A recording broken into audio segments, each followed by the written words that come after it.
Welcome to CyberBytes, the podcast. I'm your host, Joseph Cooper, co-founder of Esperon Search. Today's guest, we have Wasim Khaled, CEO and co-founder of Blackbird.ai. Wasim is on a mission with his AI-driven risk and narrative intelligence platform, which is dedicated to leading the global fight against disinformation. This episode is insane. How are you, mate? I'm great. Good to be here. Looking well, man. How was Black Cat for you? I know we missed each other, but how was it?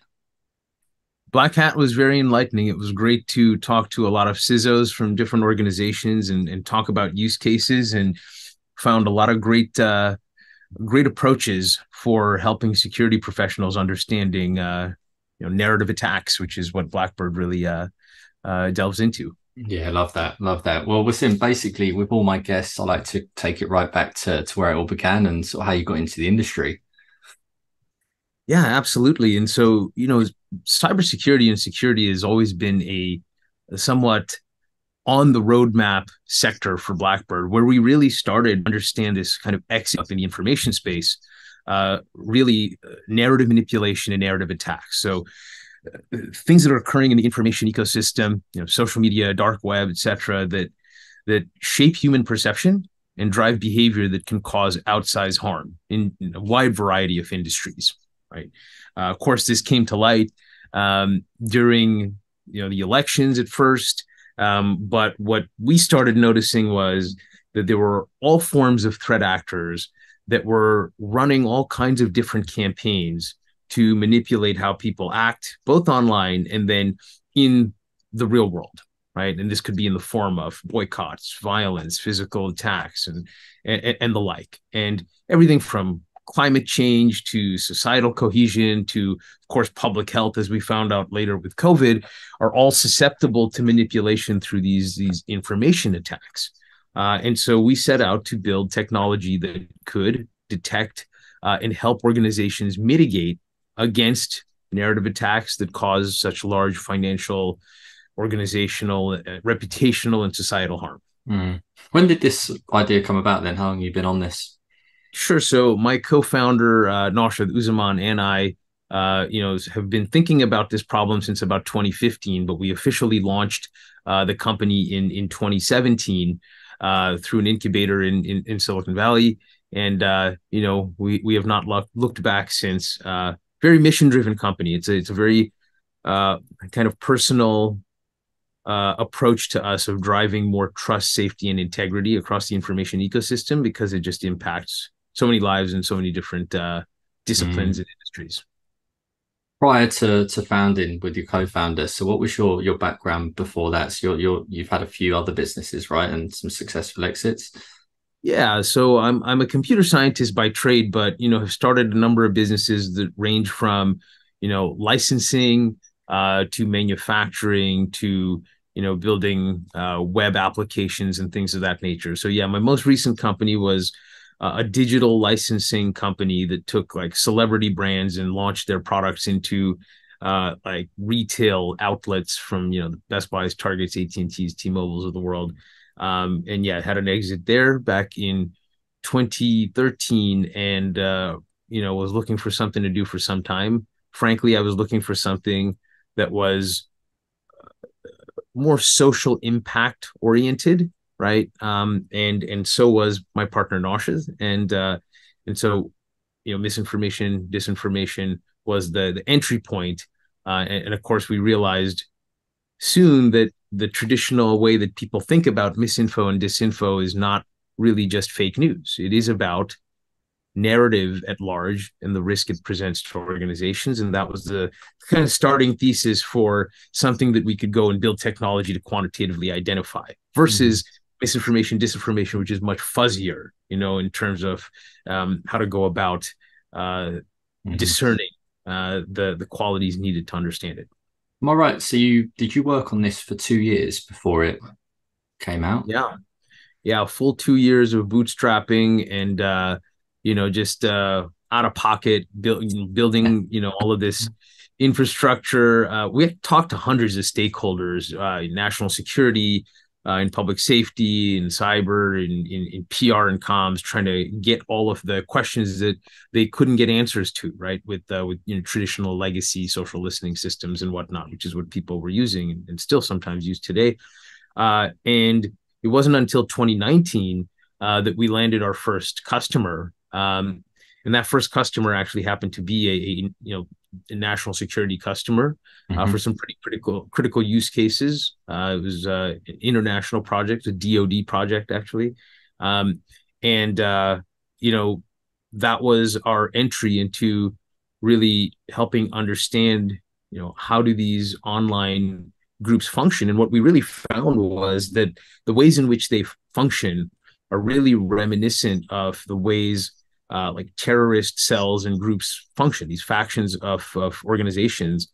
The difference was, however, that the stories that they were trying to tell to recruit people were done online instead of face to face, and were done in a very decentralized manner, meaning that someone else could go grab that particular story or narrative and continue to recruit other people. So it's a very self-perpetuating system, and of course, we've seen that in many different problem sets now over the years. Like the rise of QAnon, for example, a decentralized kind of cell of actors that believe in something very specifically enough to go out and do violent events, for example. So it's crazy. It's been quite a ride. Yeah, yeah, been a journey. Absolutely. Let's talk about the journey then. So specifically, let's talk a little bit more about Blackbird. Let's go a bit deeper into what you guys are specifically doing around the tech and how you're helping organizations right now. Yeah, absolutely. So, when we say that Blackbird addresses narrative attacks, what we really mean by that, because narrative has had a traditional definition for some time in the storytelling PR comm space, we think about it a little bit differently. So narrative in the information ecosystem, we think of as any kind of assertion that shapes perception around a person, a place, or a thing. And by thing, it could be a policy or anything like that, a product. And so you have a narrative, but then what ultimately ends up happening online is that there is a counter narrative to that narrative. And there could be, in fact, dozens or hundreds of counter narratives to that original narrative. And so we're looking at this kind of narrative conflict, narrative warfare, essentially, that occurs around particular topics for different organizations, right?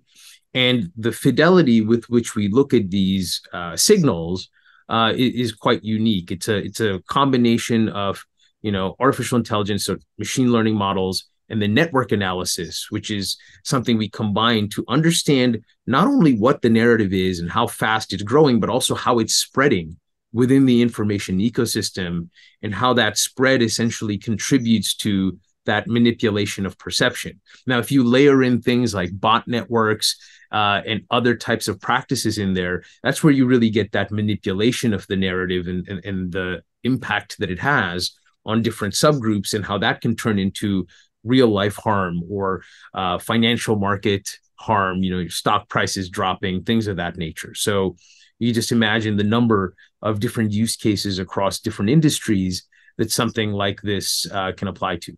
Yeah. When you talk about the information ecosystem, like naturally, when you talk about this, I just think Twitter straight away. What other sort of platforms have got quite a large influential swing on things like this? Because there's a chap called Andrew Tate that's apparently acclaimed that he could probably influence an election by just a tweet. So outside of Twitter, what other sort of platforms are there? Yeah, there's quite a few. So if you think about there's dark web in general, so that's not necessarily a platform, obviously. We have dark web. You've got sites like fringe websites where bad actors tend to gather, the 4chans and 8chans of the world.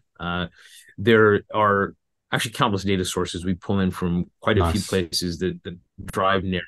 Yeah. So then of course, there's the traditional news to understand how the whole ecosystem functions, how all of the other disparate online sources feed into the mainstream cycle. Those are all things you have to look at it holistically across that entire ecosystem. Yeah, nice. Cool.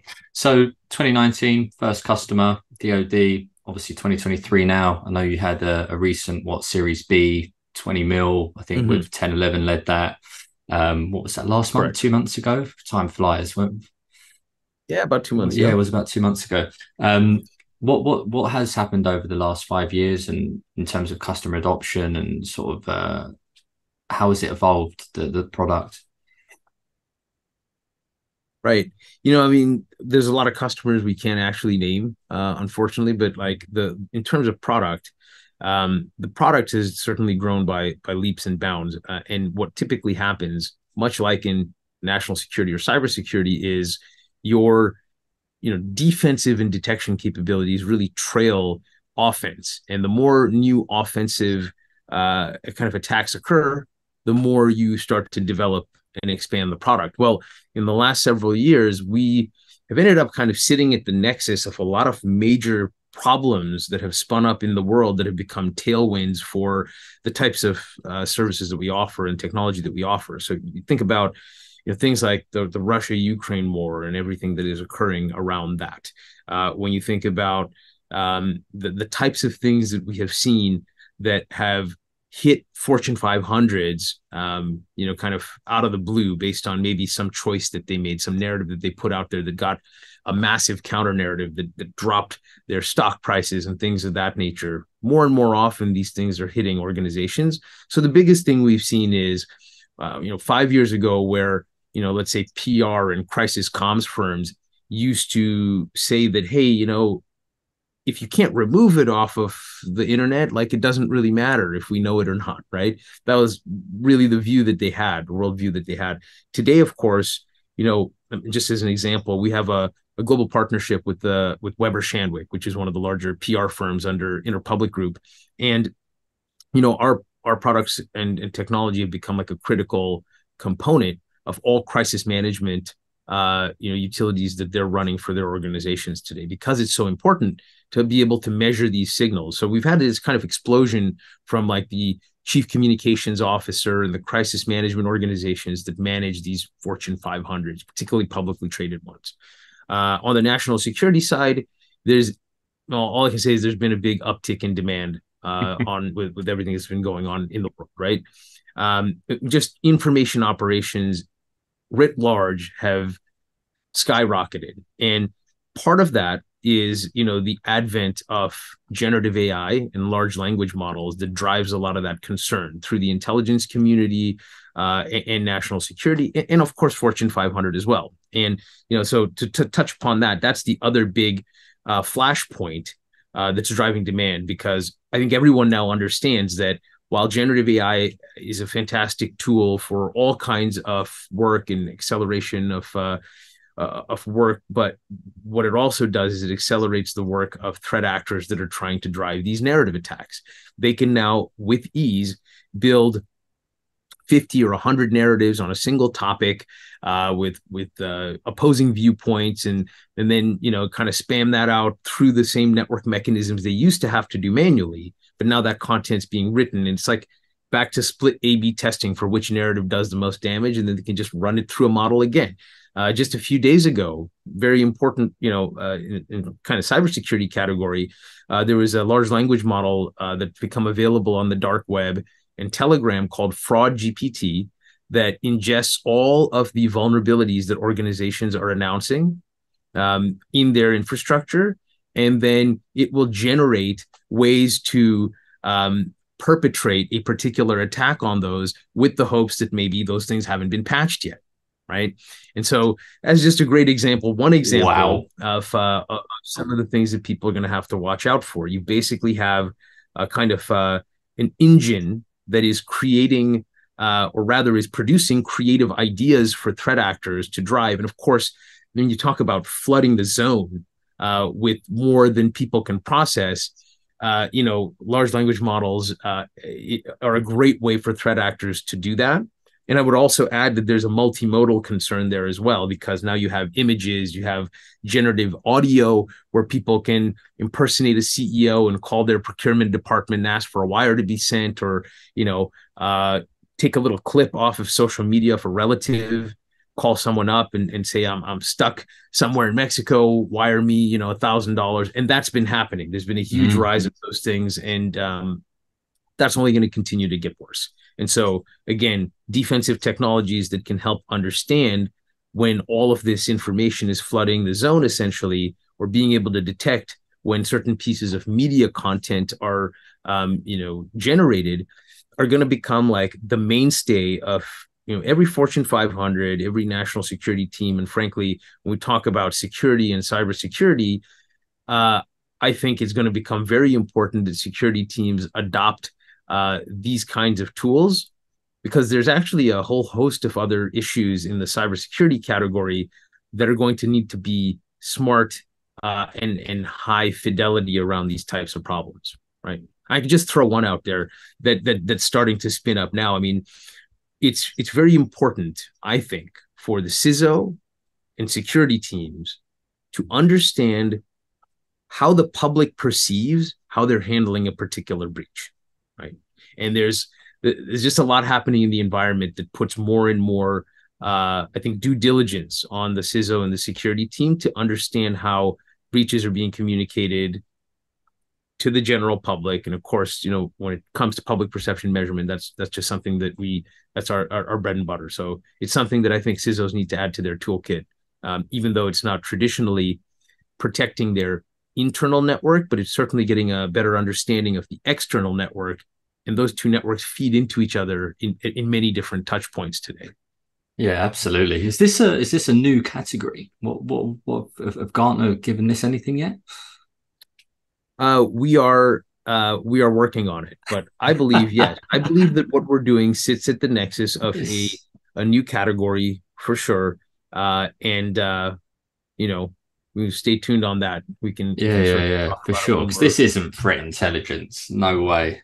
This is something more. And I think you're right. It's something that is only just coming to people's, oh, we do need to do something about this category. Yeah. So are you actually seeing that as well yourself, that people are realizing, oh, this is a huge problem and we need to think about this?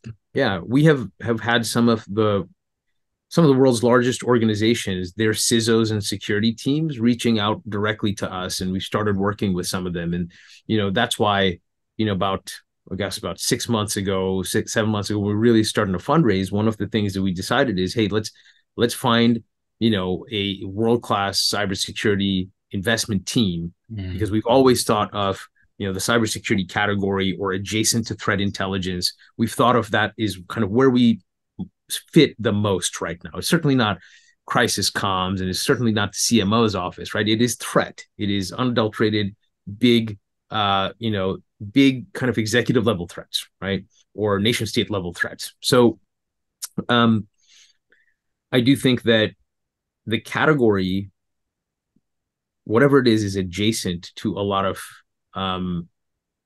buckets that we can attribute to many different stakeholders, because they're all actually worried about problems in that information space, in the public perception space. But it's not limited to just one particular stakeholder like the CISO or like the CCO. I think there's broad spectrum application on the same platform there. Yeah, nice.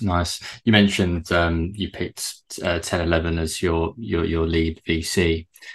1011, longtime cybersecurity investor, great team. Obviously our board member, he was at Darktrace. And in addition to that, we've recently hired a great chief marketing officer, Dan Loudon, and he was formerly the CMO at Human, White Ops Human. And part of that is because we've got a great story to tell, essentially, on how this applies to so many different spaces. But one of the big ones, I think, is going to end up being cybersecurity, or cybersecurity adjacent, let's call it, right? Yeah. I think that's something that we need to communicate, because one of our, I guess, key goals here is, as a startup, we just need to let people know that the executives and the teams that are dealing with this in the trenches every day, that there is a product, a platform that deals specifically with this, that was purpose built for the type of problem that they haven't really named yet in their head, right? They don't quite know which bucket to put it in.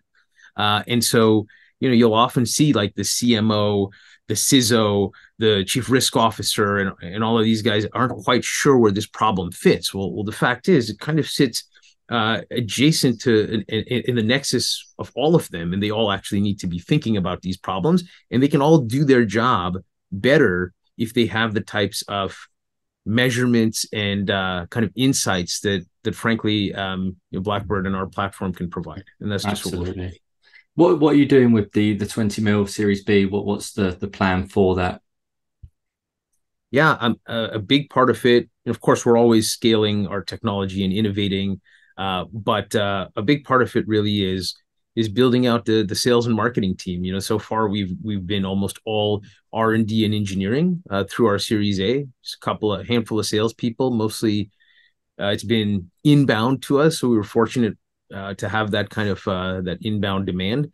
But now we're actually starting to put in a mature demand gen outfit and expand the sales org and things of that nature, because we just want to make sure as many people are getting value from our platform as possible. But but a decent chunk will also go into certain types of R&D in the generative AI and LLM space, so that we've had some really interesting advances there that I think would be really interesting for the next phase of our growth, down the road. Absolutely. You've got one of the most diverse teams I've ever seen. When you're looking for talent, what skills, attributes do you look for anyone that might be interested in joining you guys? Yeah, I think one of the things that Blackbird is most proud of, that I'm the most proud of, is that team. The group of actual humans that we brought together are pretty stellar, both from a personal perspective, just people you want to be around all the time, but really that are all very mission driven. So we do look for people that are very mission driven, that they have some skin in the game on why they want to work on this problem. Usually it's something that has been keeping them up at night, or that has happened to them personally. There's something that's driving them to want to work in this space. And it's also people who have had a couple of diverse experiences. We've got data scientists that were in public health. We've got former national security that's working on strategy. It's people that have had experience in kind of psychology and behavioral psychology, but are now doing product design. It's just that kind of intersection of multiple experiences, or people who have lived through a couple of careers in their lifetime and now have that to bring to bear.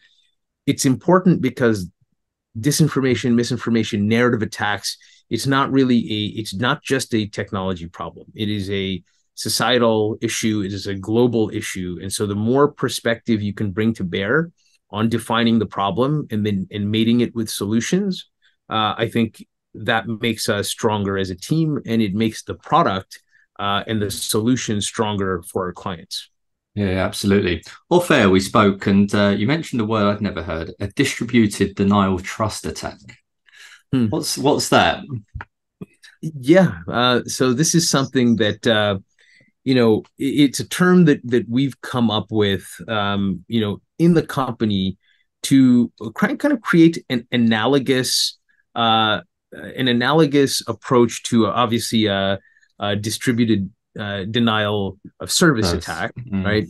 But as we really sought to define what we saw as a cyber attack on human perception, we kind of realized that you need a new framework and lexicon, and so this is one of these things. So this term is really designed to create a little bit of clarity on how narrative conflict in the information ecosystem today behaves. And so the term distributed denial of trust, or a DDoT attack, we think of this as a sophisticated, malicious manipulation of digital discourse that really seeks to undermine the integrity of information exchange and understanding.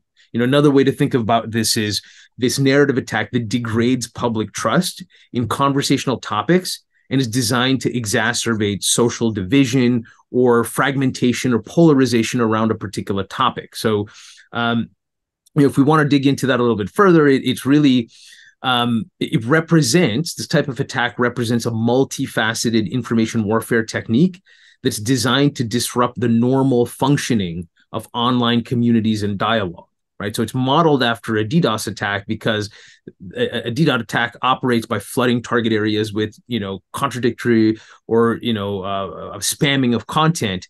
This is more about contradictory or inflammatory content, right? And so that content, in effect, reduces the amount of trust around that topic area, and that's why it's called essentially a distributed denial of trust attack, right? Yeah, nice. So that's essentially what it is. Yeah, right? yeah, I loved it when you said that. To be honest, it was I just love hearing new terminology and new things. So yeah, it was great, and I wanted to get that out to the audience. So I appreciate it. Yeah. Well, what's next for Blackbird? Where are we taking this? What's the future hold? Right now, it's really just about awareness and growth. Getting to as many of the Fortune 500s, Global 1000s as possible.